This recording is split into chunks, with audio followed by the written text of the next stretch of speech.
Well, there is a lot to talk about now, and we are going to transition to the panel. I'll just say first, a couple things strike me about Something Ventured. First is that somehow, all at the same time, this seems to be both a very familiar story and also a completely different planet. It truly feels like 200 years ago, hearing about an ecosystem without the structure, without the people, without experience, with smaller dollars and less sophistication, truly just a burgeoning industry. It's a great story. And it even comes off making venture capital seem a little easier than I think it is in real life, which is interesting. In a moment, I'm going to be joined by three panelists, two VCs and a founder.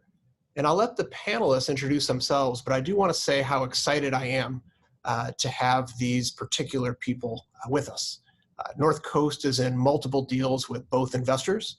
We have been involved in challenging situations together, and we've been involved in really successful situations together.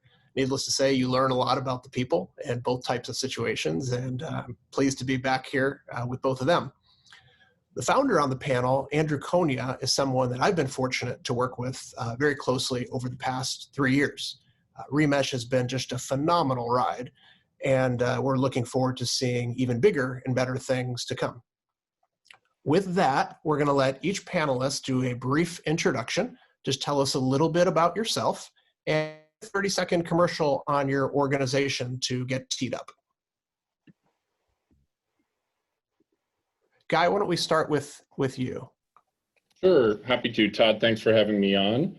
I'm a partner with Hyde Park Venture Partners. We are an early stage fund in the Midwest, offices in Chicago and Indianapolis, and we do really some of the earliest investing. There are some who go a little bit earlier than us, but our range covers anywhere from pre-seed, which is basically idea and a team, up to what we would call early Series A or a $7 million round. We ourselves write checks of $250,000 to $3.5 million, and happy to lead rounds of 1 to 7. We invest in B2B software, marketplaces, tech-enabled services, and occasionally consumer. And we're focused geographically, so we focus on the Midwest, and as you know, a number of local investors do. And the basic thesis is there still is not enough early stage money in the Midwest, and while there is certainly a lot more Series A capital and even post-seed capital available at those early stages, you know, there's a lack of it, and it takes a lot of work to go from city to city to find entrepreneurs and build relationships with them, and that's essentially what we get paid to do. So thanks for having us on. Absolutely.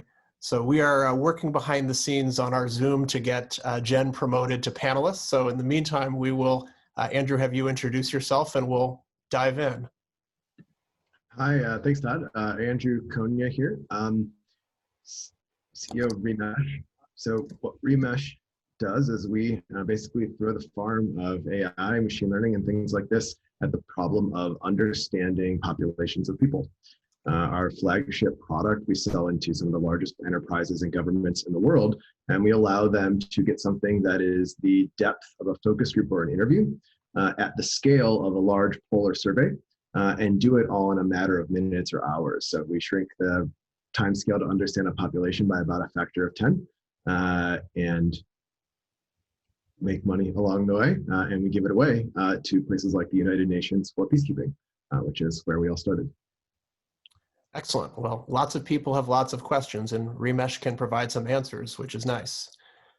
Guy, we will start with you. As a Midwest VC, Hyde Park, you mentioned, invests in both seed stage and in Series A.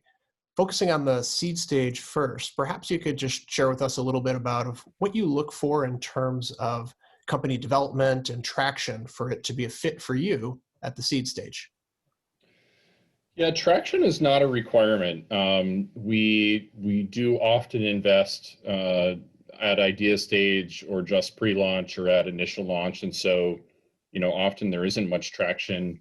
The common components of what we look for are a team with really deep expertise in the problem they're solving, and a market that we think is a fast-growing market with a lot of potential. And so, that means a couple of things. We are often backing experienced teams, but not always, and really meaning teams that have had significant exits before. And I should say, at least in our venture speak, experienced team really truly means have done a startup successfully before, not had a successful corporate career, because sometimes it translates, but often not.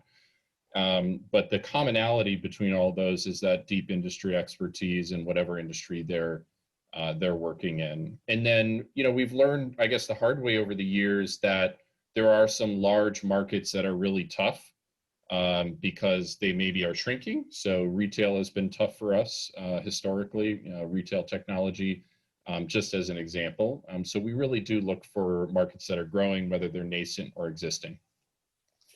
Terrific. And welcome, Jen. Sorry, we were having trouble promoting you to panelists, but that's okay.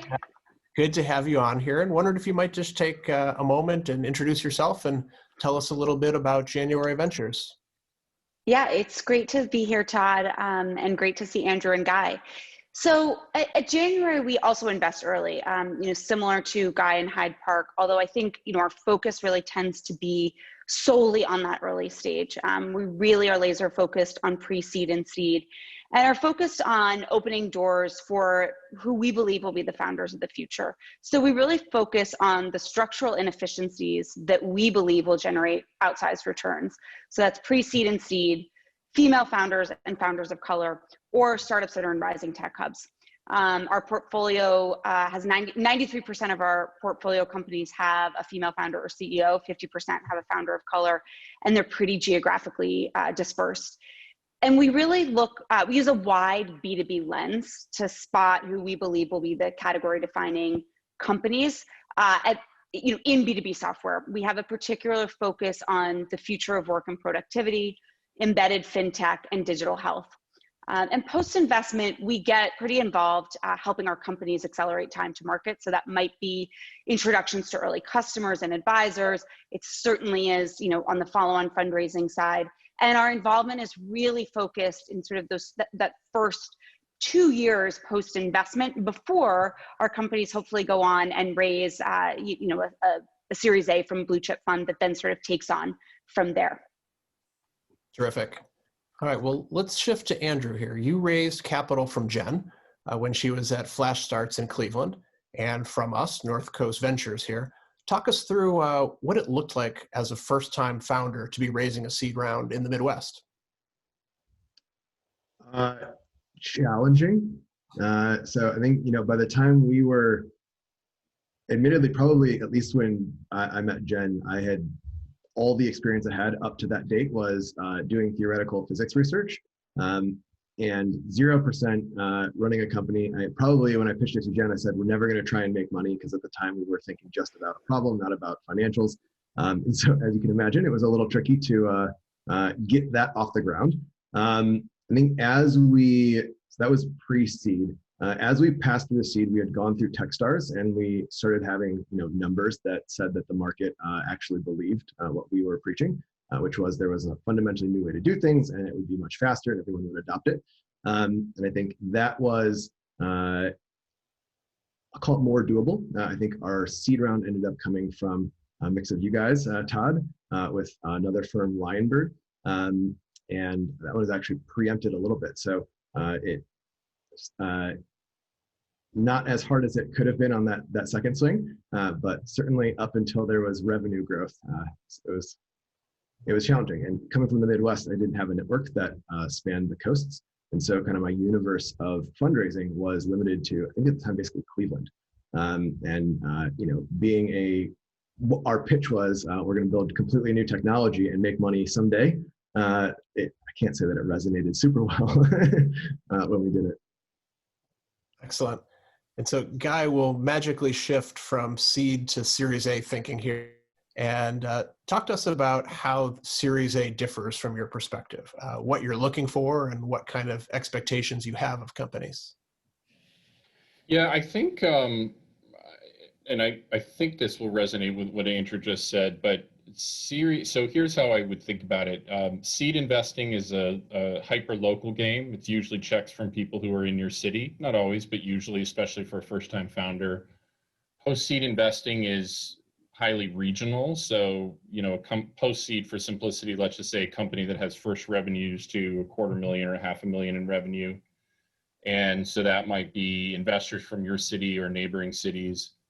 But Series A, and this didn't used to be the case, but Series A, in our view, has become much more national. And so we now see, at least in Chicago, coastal funds who are willing to come in and write Series A checks, big fat Series A checks of $8 to $12 million.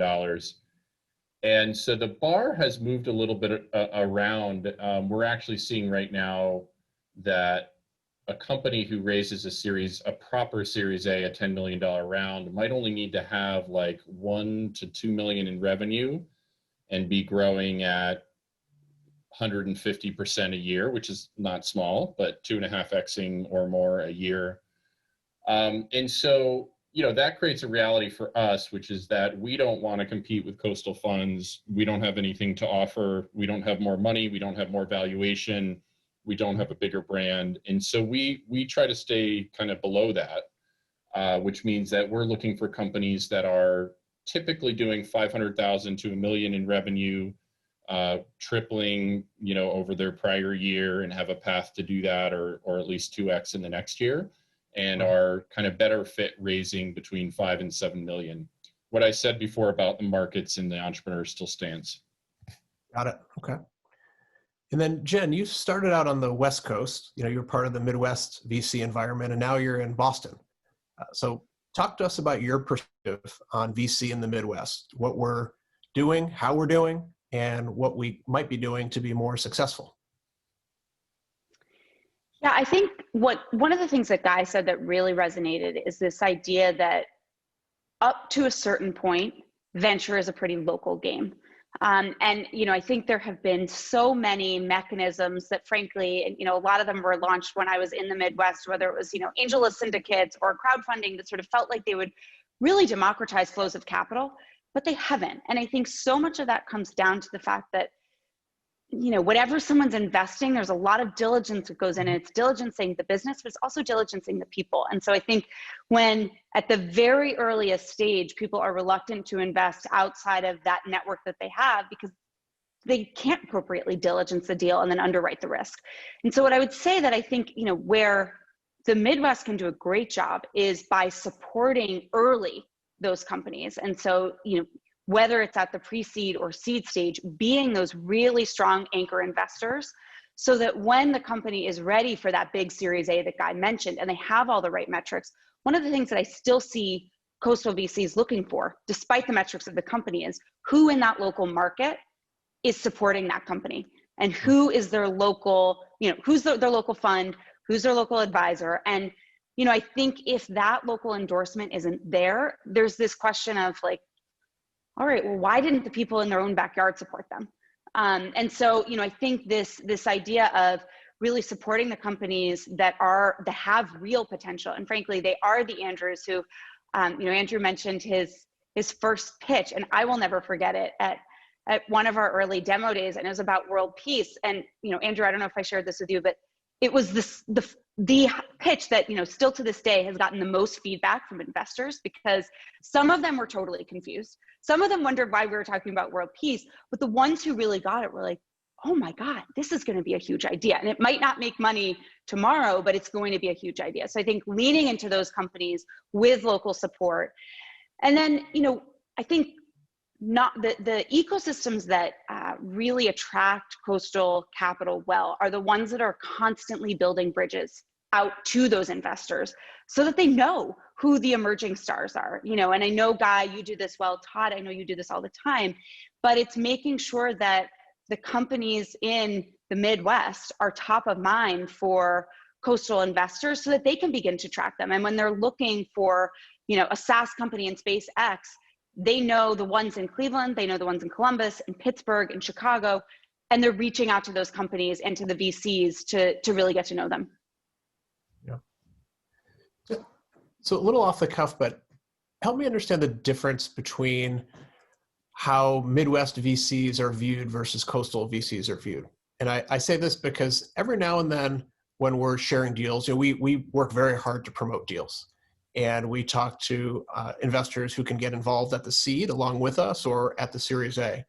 Sometimes when you're talking to investors who are not deal leads, they often want to see a name brand deal lead involved, right? So there's a bit of a catch-22. Maybe it's one of the just core challenges of not being in one of 3 or 4 cities. But do you have any sense of just how to overcome that? How when it feels like perhaps a whole portion of the ecosystem is not interested simply because there isn't a name brand leading the deal? Yeah, that is such a good question, Todd. And I feel like, I don't know, I feel like we could unpack that for 2 hours or 3 hours. But I think what I have found is that part of it comes down to the relationship. So in absence of a relationship, that, the VC that is getting pitched the deal is going to look for what brands are involved. And if they don't know any, then it's going to be less interesting. But what I've found is that the relationship that, I as a GP have with another GP can supplement the brand. So, January is a growing brand, but we are not the blue chip brand that people say, oh, no brainer, we're gonna co-invest.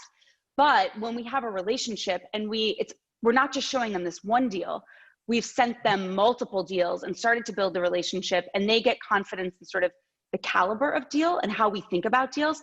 I think that goes a long way to building a bridge and kind of replacing the reliance on brand names. But it's definitely there. And, I think any of us who are not the blue chip brand name funds, need to really build a reputation for investing in the highest growth companies. Because I think that's what also comes into play is, some investors wondering what the return profile is that fund that maybe they're not familiar with is going after.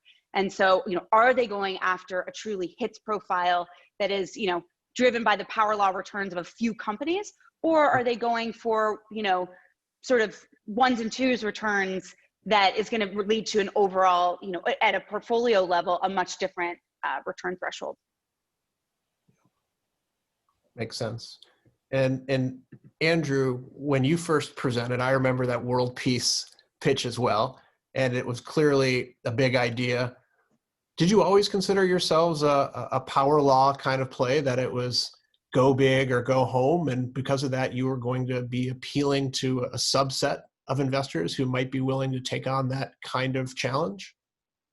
Yeah, certainly. So I think by time we decided to not try it as a nonprofit and do it as a company, it was because we came to the conclusion that the thing we actually wanted to achieve wasn't a small thing, and it wasn't actually that interesting to us to build a $400 million company that helped brands do some stuff better. We wanted to actually, our company is full of now maybe 80 people who genuinely do want to change how the world works. And to do that, the only path we saw was an actual much bigger bet. That if we don't get to, what economically looks maybe like a $10 billion company, then we all will have viewed we've failed. And that means that sometimes we have to take bets or make investments for ourselves that look at returns over a longer term time horizon. And so it meant that we, along the way, aimed to align with investors. And quite frankly, I still filter them out. The first thing I'll say on a call is, listen, I don't care about money. I want to actually bring peace. And that filters out the investors who are going to be lost by that. And then I'm not interested in, an exit that looks like this. We actually want to build a company of this size. That filters out a next set. And then what are left are the ones who will align on that.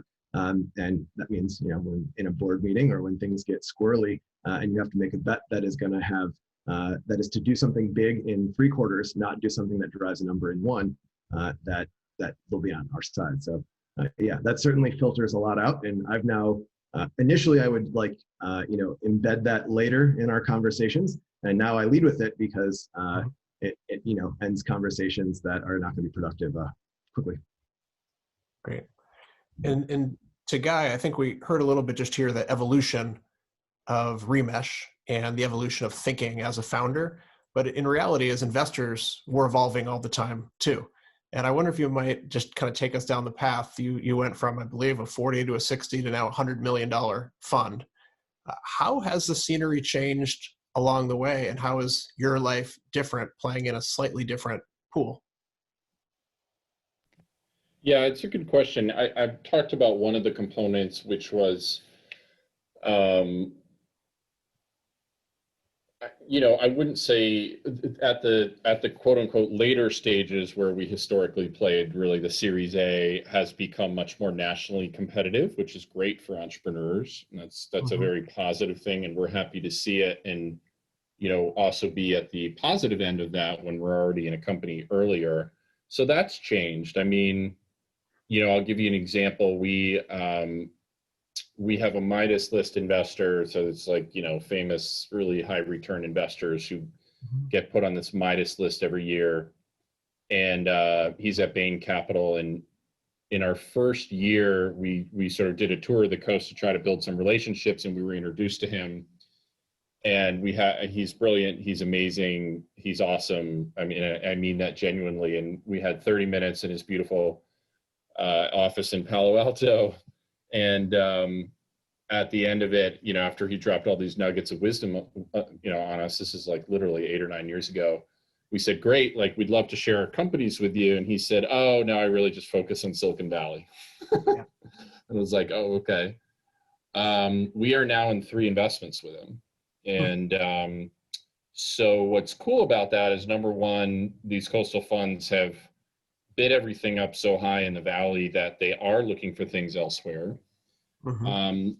But not just because of pricing, they actually believe that big companies can be built here. And of course, there's more and more evidence of great exits to prove that, and more to come.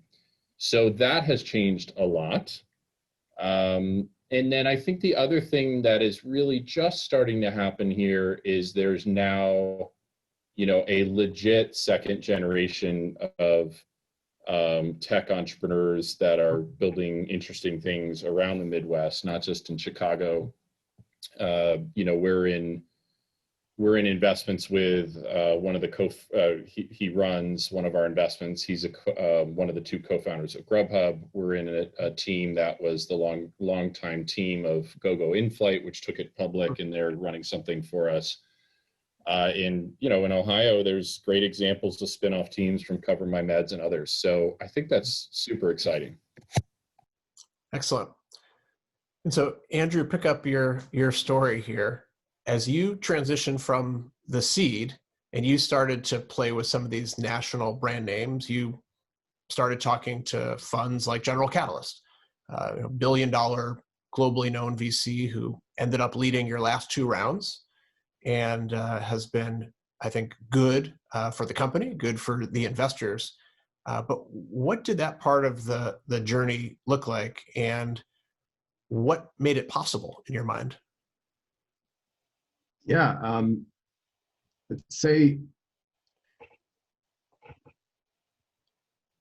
2 things. The obvious answer is growth, meaning going into it, we had good growth numbers. I think of as, like, at least for us, it felt like going into the Series A round, like what investors were looking to underwrite was a different flavor of risk. That going into the seed round, maybe even pre-seed around there, like really it was underwriting like a people risk. Like, are these humans going to figure it out? And everything else really doesn't matter. Going into the A round, it felt like what was being underwritten was a combination of product market fit risk and maybe a little bit of like business scalability. And so I think it was a combination of like the data that showed growth in revenue, which was good, but that was more interesting to people in maybe the Midwest or some smaller PE funds we would talk to. But for the, I guess, call them the coasts or the blue chips we would talk to, that was like interesting, but ... It was all about what signals that gave in terms of how strong product market fit was, and how much that would actually shift how a industry or how a segment of business would work. And so pretty quickly on, it became clear that it was all about really huge risk asymmetry. So the HITS business, I think Jen alluded to, that for them, they wanted, a lot of the blue chips were looking for a company that, I remember Adam actually said, like, are you a binary, is this a binary company for me? Meaning like, is this huge or zero? And we were like, yeah, huge or zero is kind of what we're aiming for here. Like, let's start chatting. And that was one of our first conversations that they let us hit. And those were very similar conversations with all, I guess, firms who have similar dynamics or size or risk appetite, versus others that would like really zone in on, exactly the dynamics of the business. And we were pretty upfront that like the business we were then is not the business we want you to invest in. We wouldn't even invest in that business, but like there's this bigger thing. And I think certain investors were totally comfortable with that and actually saw that as their willingness to sign off on that as like where the alpha is that they got their returns, versus others, which is not a type of risk that they want to be underwriting. Yeah. Jen, is there a company you're working with or have worked with that might be that next remesh that is binary, that is going after something big that other VCs and investors and entrepreneurs should keep an eye on? Yeah, so we have one that we're actually doing a follow-on round right now and helping her navigate that, but it's called Planet Forward. And it is a repeat founder. It's someone that we have known for quite a while and have been sort of tracking her. But she's dedicated her whole life to sort of the intersection of technology, sustainability, and food. She was one of the co-founders of Zoom Pizza, and actually is one of the first Black woman to found $1 billion company.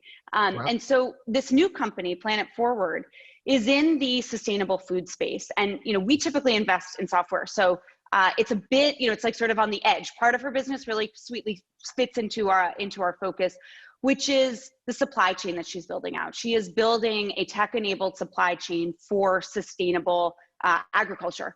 And if you think of the organics market, which today is a huge percentage of actually a modest percentage of the overall food spend, but a huge market. She is basically doing the same thing for sustainable food.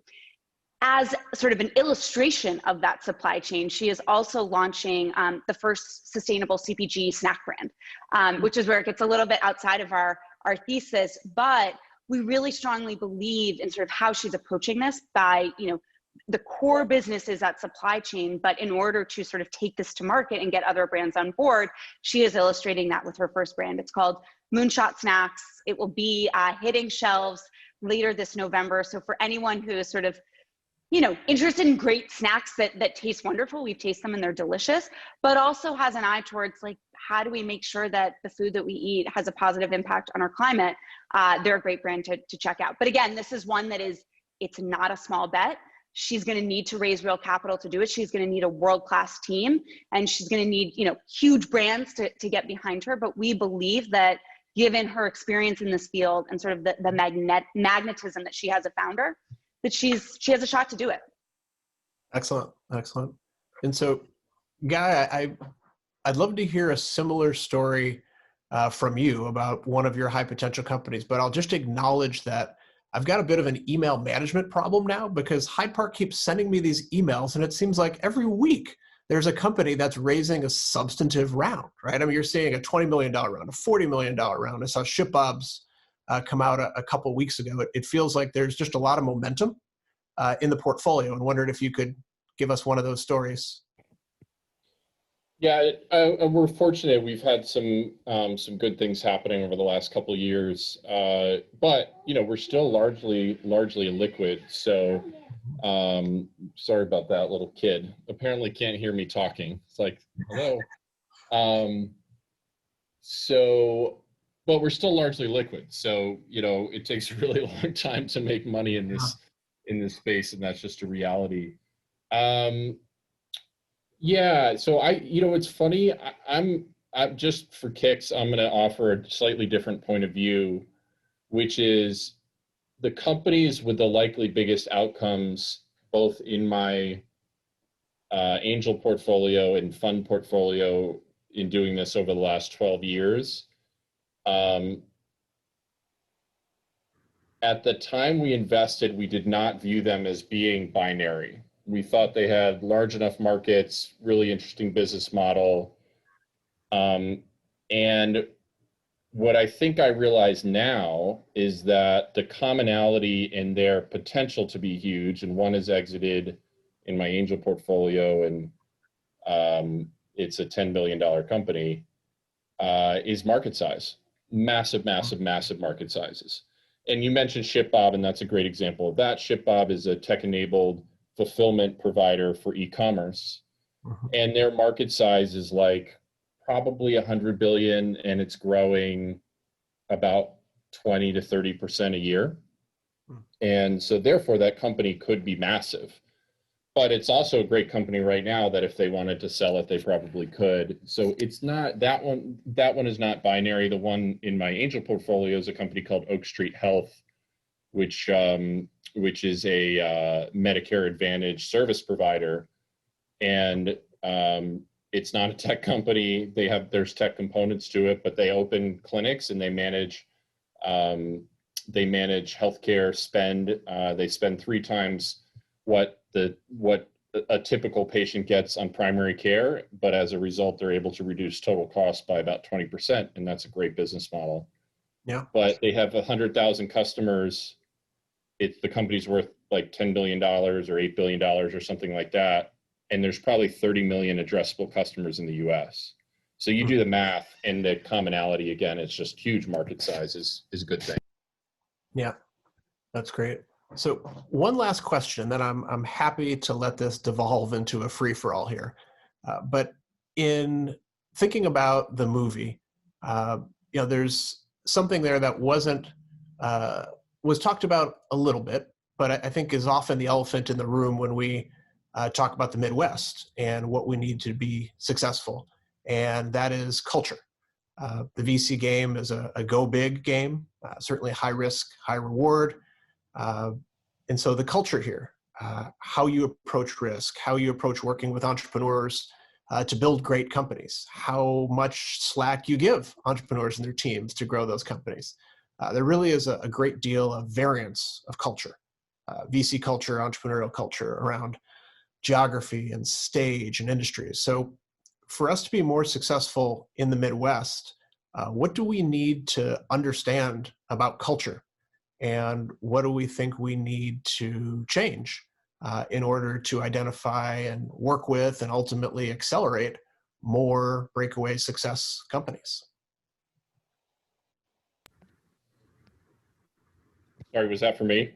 This is the free-for-all. I'm sitting back and I'm going to give a quick answer, and I'm going to make this interesting. I'm going to be a little bit bold, which is, I don't think it's funny watching. I caught pieces of the movie, and watching it reminded me a little bit of what Midwest venture capital looked like when I started in it about 12 years ago, which is to say, like old white guys in blazers and khakis telling the kids that they're going to get fired really soon.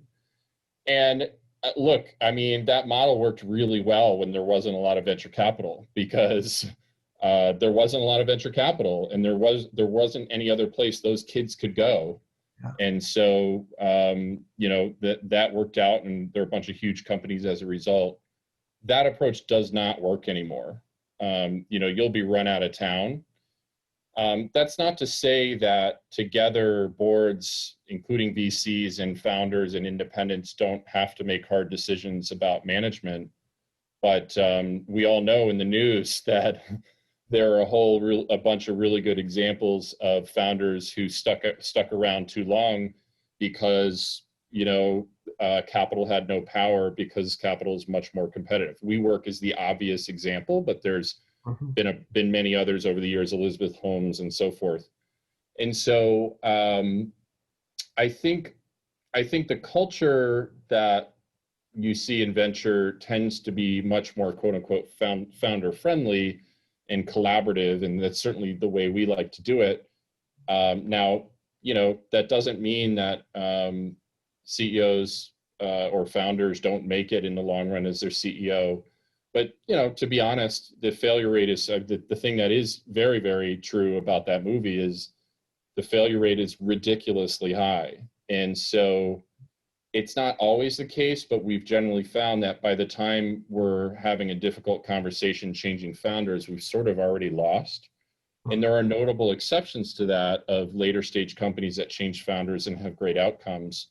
But you lose time and you lose money when you have to make that choice. And so you got to pick wisely up front, and then, do your best to support founders with really great hires. And when it doesn't work out, you just be honest and, you find it a home. Yep. I'm not sure if that's the answer to the question you're asking. We're in free-for-all mode. That was helpful. I appreciate it. Jen, any agree, disagree, change the subject? Yeah, no, I completely agree with Guy's thought around sort of the failure of culture or the culture around failure, and really, embracing that, because it's risky. And I think, frankly, some of the best entrepreneurs are ones who went out and it didn't work and they learned all the mistakes, and then you may want to invest in their next startup. I think the other thing that's interesting to think about with culture is, like, there are a lot of things about the Silicon Valley culture that I think emerging ecosystems want to replicate, and many of those are good. But I think it's a mistake to try, particularly for the Midwest, to try to replicate everything that Silicon Valley is, because frankly, it's different. And so I think really a culture of leaning and figuring out what the strengths of the Midwest are that we can differentially lean into is really, I think that's where success lies. And so, a lot of that, Guy mentioned some of the really great success stories out of the Midwest, and a lot of those are in industries that it makes sense to build that business in the Midwest. And so, what centers of excellence can stand up around those talent pools, the educational institutions that exist. And I think what you see in Silicon Valley that I think is really wonderful and should be replicated is this culture of, like, collaboration and cross-pollination between institutions. And it's free-flowing, and it involves human capital and financial capital. And it's kind of this, it's really messy to follow the flows, but people don't really care to follow the flows because it's leading to kind of this bigger goal. And I think that is something to replicate around whatever industry is sort of, a strength for that particular region. Terrific. Andrew, as someone who lives this, has been part of a company founded here, been part of Techstars, which has a rich culture and history and tradition, and now being in the stable of a leading global VC. What's your take? Yeah, certainly, double click or plus one on what Jen said about, you optimize culture for the place, not place for the culture. I think a few of the patterns that I've seen like useful and good everywhere that they exist. First is like high density of connectivity in the network of people that make up the core thing. And there's I think, where you differentiate is how that connectivity comes about. Techstars does it by kind of brute force. In Silicon Valley, it happens naturally. In certain places in Europe, it's kind of systematic in how it comes about, but the commonality is that there's high density of connectivity. So, as you alluded, like as you guys were talking about the, signing off on risk of founder, that high density is what lets you then have a lot of people with a lot of high confidence to sign off on a lot of other people before they have any idea of like all the details of the business. I think the second bit, which is probably advantageous in the Midwest and in other places, and the East Coast or on the West Coast and the East Coast is a little different. And that is like operating with your cards shown, if you will. It's basically the willingness of the network to loan social capital before anything comes back. Techstars, I think their mantra is like give first. The idea being like figure out how to help everyone, and like that'll flow back to you. And I think I'll go spend I usually spend like a week or two staying with my cousin at Stanford whenever I need to like get my mind free, and everyone there just kind of freely shares what they're working on, who they're working with, what's going on. And I think that turns into like that activates the network much more efficiently. And so high connectivity of a network and activating it, I think, is like the end state that gets you the other things. So I would ask, how do you do that better? I don't know the answer, but that would be the question I would ask. And then I would, make sure you have capital flowing through it, and then make sure that it then has at least reasonable connections outside of just where you're at. So, if I take the network that I've built through New York, it's always one node away from actually any city I need to get to.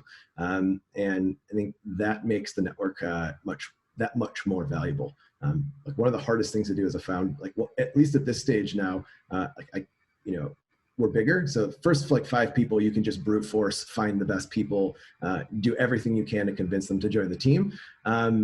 As it scales, the hardest things to do are attract new customers, or rather to go find the new customer you want. It takes money, or go find the best employees. And that just takes time and kind of target practice, and then becomes a game. But if you have a strong network, every one of those things can be short-circuited. And so to some degree, that network translates into short-circuiting, getting better people quicker, getting customers quicker. And then that turns into capital efficiency, and then the whole thing feeds back into the system. So I think there's a bit of but to me, I think it starts at high density connectivity of a network that has talented people and money to flow around it. Terrific. Well, that's a great way to tie it all together. I'd like to take a moment and thank each of you for sharing your perspectives, and also for your candor in this conversation. Take a moment to thank KeyBank for their support of this series, and remind everyone that the third and final installment of Venture Flicks is November 5th, same time, same place. And the last movie will be Code Girl, which follows a number of young women across the globe who are developing skills as developers and looking to launch businesses. It should be a lot of fun, and we hope to see everyone there. Thanks very much. Thanks, Todd. Thanks, Todd.